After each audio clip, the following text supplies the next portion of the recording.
What language should be used to describe these images? The government says the killing of civilians in Gaza is intolerable, a slaughter, but it won't say Israel's response is disproportionate or criminal.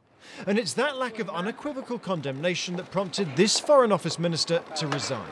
The first Muslim woman in cabinet decided she could no longer support her government's foreign policy. Over the last 4 weeks, I have done everything that I can, both at formal meetings and informal meetings, trying to convince my colleagues that our current policy on Gaza is morally indefensible, that it's not in our interests, it's not in British interests, and that it will have consequences for us both internationally and here at home. But in the end, I felt the government's position wasn't moving, and therefore I had to, on a point of principle, resign. The Prime Minister, on holiday in Portugal, was informed of her decision shortly before it was announced on social media. Mr Cameron's spokesman said he regretted her resignation. Others had stronger language. I think this is a disappointing and frankly unnecessary decision. The British government is working with others in the world to bring peace to Gaza, and we do have now a tentative ceasefire, which of course we all hope will hold.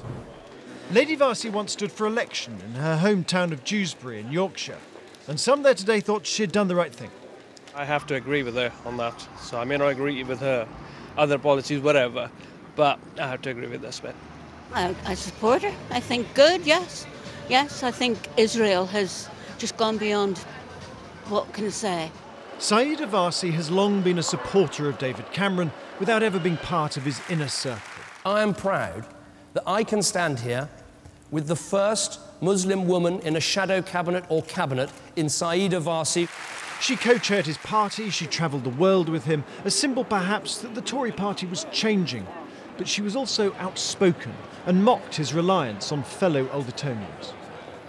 In his response to Lady Warsi, David Cameron says that he has expressed grave concern about civilian casualties and called on Israel to exercise restraint. But her resignation means he's now under much greater pressure to go further. Pressure that's not just coming from Labour. It's a proper principled resignation over a very serious matter of international policy. And I, like her, would like the United Kingdom to have a more constructive policy. I think people around Britain have been shocked by the casualties and suffering that we've seen in Gaza. And I hope that David Cameron will reflect on what she says in her resignation letter and change his approach.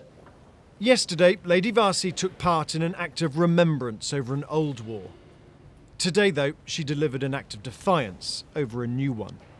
James Landell, BBC News, Westminster.